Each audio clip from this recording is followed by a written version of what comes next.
The email had been sitting there for weeks, quiet as dust on a windowsill. It was not long, nor urgent in its wording. No flashing symbols, no raised voice.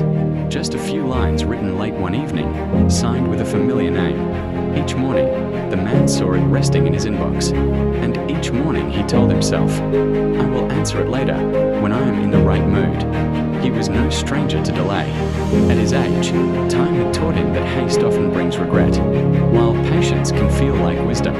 Still, this message carried a weight he pretended not to notice. It came from someone he had once worked beside for many years, someone with whom words had slowly thinned, like ink fading on an old letter. Outside, the days passed gently. The kettle sang its daily song. Sunlight leaned through the curtains and rested on the wooden table where old photographs lay stacked. In those pictures, faces smiled without knowing how much time would later stand between them. One afternoon, the power went out. With no screen to look at, the man found himself sitting quietly, listening to the clock's steady breathing. His thoughts drifted, as they often did now, toward moments left unfinished, conversations paused, letters never sent, apologies assumed to be understood without being spoken.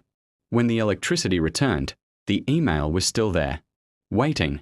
He opened it again and read it slowly, this time without preparing excuses. The words were simple, almost hesitant.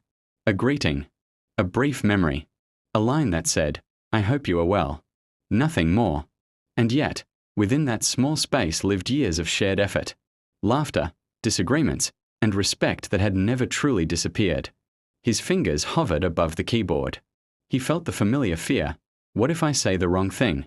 What if it is too late? But another thought rose, calmer and clearer. What if silence is the only mistake left to make? He began to type.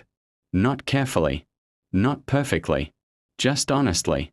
He wrote of how life had slowed, how mornings felt quieter now, how certain names still arrived unannounced in his thoughts. He did not explain the delay. He did not defend himself. He simply answered. When he finally sent the email, nothing dramatic happened. The room did not change. The clock continued its steady rhythm.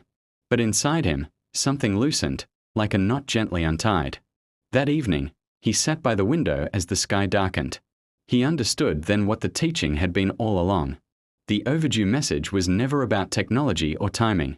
It was about the courage to meet the present without dragging the weight of avoidance behind it. Some messages arrive late. Some words wait patiently. But when spoken at last, they return us to ourselves. And that, he